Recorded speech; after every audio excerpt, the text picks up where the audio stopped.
سامان کر سکیں۔ آج کی اس محفل کے لیے جس آیہ کریمہ کی جس حصے کی تلاوت کی گئی ہے، اللہ تبارک و تعالی اس کے متعلق مجھے حق کہنے اور آپ سب کو حق سن کر اس پر عمل کرنے اور اسے عام کرنے کی توفیق عطا فرمائے۔ آمین۔ اللہ رب العزت نے ہمیں اتنا خوش نصیب بنایا، اتنا خوش نصیب کائنات میں کوئی نہیں ہے جتنا کہ اہل ایمان ہے، کہ اللہ نے مجھے اور آپ کو دین حق عطا فرمایا۔ لوگ بھٹک رہے ہیں گمراہی کے دلدل میں، لوگ بھٹک رہے ہیں کفر کے عمیق غار میں، لوگ ہدایت پر نہیں ہے، انہیں دولت تو ملی ہدایت نہیں ملی، انہیں مال تو ملا ہدایت نہیں ملی، انہیں خوبصورتی تو ملی ہدایت نہیں ملی۔ مگر ہم کتنے خوش نصیب ہیں، ہدایت بھی دی، خوبصورتی بھی دی، ہدایت بھی دیا، مال بھی دیا، ہدایت بھی دیا، اولاد بھی دیا۔ ہدایت سے بڑی کوئی چیز نہیں ہے۔ جب اللہ نے ایمان کی دولت دے دی، محمد الرسول اللہ صلی اللہ علیہ وآلہ وسلم جیسا نبی عطا فرمایا اور دین حق اسلام عطا فرمایا، قرآن جیسی کتاب عطا فرمائی، اب ہماری ذمہ داری بنتی ہے کہ اتنی بڑی نعمت ملنے کے بعد اب اس نعمت کو سنبھالنے کی کوشش کرو، اس نعمت کو بچانے کی کوشش کرو، اس لیے کہ یہ نعمت سب کو نصیب نہیں ہوتی، اور ایک مرتبہ اللہ کسی سے ناراض ہو کر اگر ہدایت کو چھین لیتا ہے، ایمان کو چھین لیتا ہے، پھر دوبارہ اس کو وہ دولت نصیب نہیں ہوتی۔ ہر وہ نعمت جس کی ناقدری کی جاتی ہے، اللہ تبارک و تعالیٰ اس کو چھین لیتا ہے۔ میرے آقا صلی اللہ علیہ وآلہ وسلم کے دیوانوں، ہم اپنی زندگی کو آج اللہ سے دور ہو کر گزار رہے ہیں، رسول اللہ صلی اللہ علیہ وآلہ وسلم سے دور ہو کر گزار رہے ہیں، قرآن سے دور ہو کر کے گزار رہے ہیں۔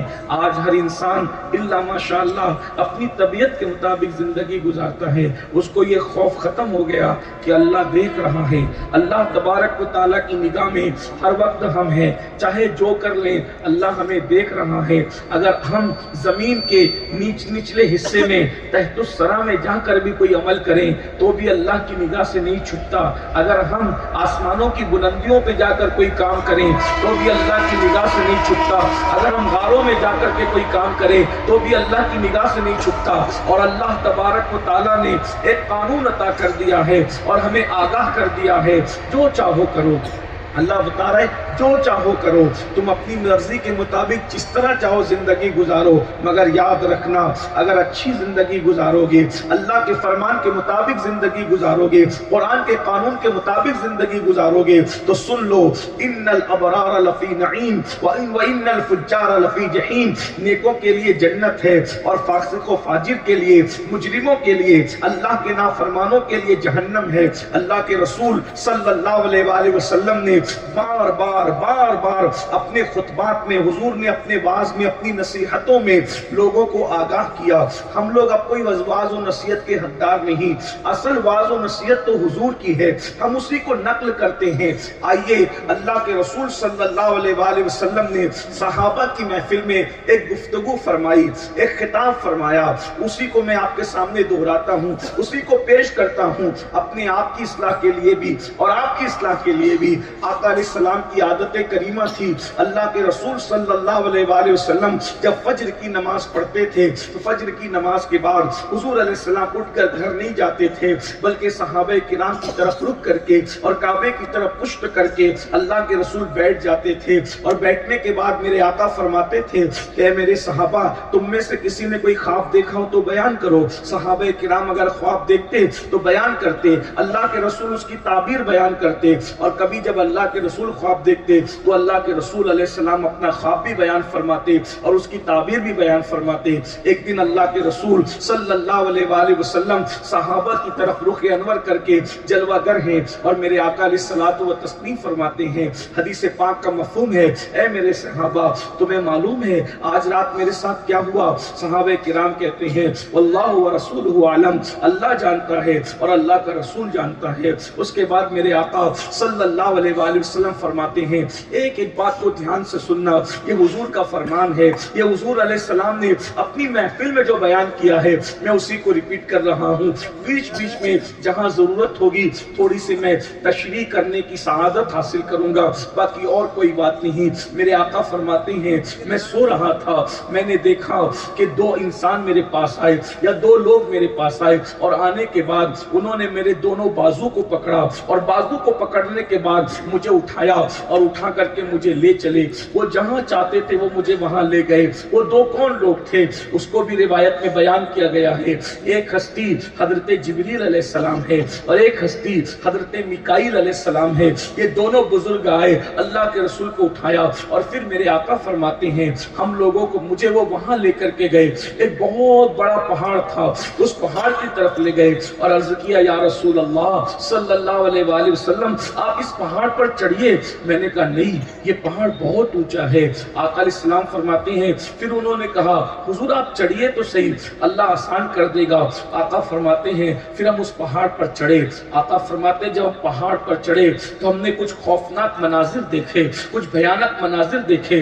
अब उन मनाजिर को हुजूर बयान फरमा रहे हैं। याद रखिए, हर इम्तिहान को छुपा कर रखा जाता है, लेकिन ये हमारे नबी हैं।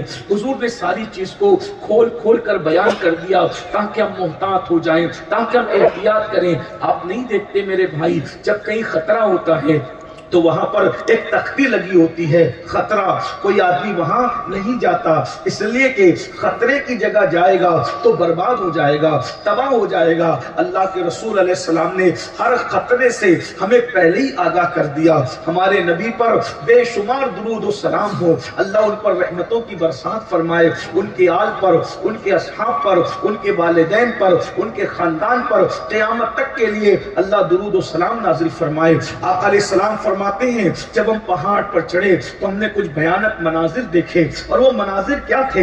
अल्लाह के रसूल अलैहिस्सलाम फरमाते हैं, पहले मंजर के मुतालिक आका इरशाद फरमाते हैं, मेरे सरकार ने फरमाया, एक बंदे को हमने देखा, वो जमीन के ऊपर लेटा हुआ है, और दूसरे बंदे को देखा कि उसके हाथ में बहुत बड़ी चट्टान है, और वो चट्टान से उसके सर पे मारता है, और जब सर पे मारता है तो चट्टान लुढ़क करके जाती है, और जब चट्टान लुढ़क करके जाती है, वो चट्टान लेने के लिए आता है तो उतनी देर में उसका सर फिर वापस से सही सलामत हो जाता है। लेकिन जब चट्टान उसके सर पे पड़ती है तो उसका सर कैसे पिस जाता है? फरमाया गया, जैसे चने पर हथौड़ा मारने से चना पिस जाता है, उसी तरीके से वो चट्टान जब उसके सर पे लगती थी तो अल्लाह अकबर, उस चट्टान की वजह से उसका सर रेजा रेजा होता था। जरा गौर तो कीजिए, किसी के सर पे बार बार चट्टान मारी जाए, अरे एक बार अगर चट्टान किसी के सर पे मारी जाए, चट्टान किसे कहते हैं? बहुत बड़े गोल से जो पत्थर होते हैं, बहुत बड़े बड़े गोल से पत्थर, उसको चट्टान कहते हैं। अंदाजा तो कीजिए, इतने बड़ी चट्टान जब किसी के सर पे मारी जाएगी और वो सर रेजा रेजा होगा, उस वक्त तो तकलीफ का आलम क्या होगा, उस वक्त अज़ियत का आलम क्या होगा। ये किसी मौलवी साहब की गुफ्तगू नहीं है, ये किसी सियासी लीडर की गुफ्तगू नहीं है, ये किसी खतीब की खिताबत के जौहर नहीं है। ये वो कह रहा है जिसकी जबान इतनी मोहतात है कि पूरी जिंदगी जिसने रब की मर्जी के अलावा कभी जबान खोली ही नहीं। वमा यंतिकु अनिल हवा इन हुवा इल्ला वह्युन युहा, जबान उनकी है, कलाम खुदावंद कुद्दूस का है। आका फरमाते हैं, जब चट्टान से बार बार सर को कुचला जा रहा था तो मैंने पूछा, जिब्रील ये कौन है और ये क्या हो रहा है? जिब्रील अमीन ने अर्ज किया, या रसूल अल्लाह सल्लल्लाहु अलैहि वसल्लम, ये आपकी उम्मत का वो फर्द है जो नमाज में सुस्ती करता था, जो नमाज में कोताही करता था, और नमाज न पढ़ने की वजह से इसके सर को बार बार कुचला जा रहा है, इसके सर को बार बार कुचला जा रहा है।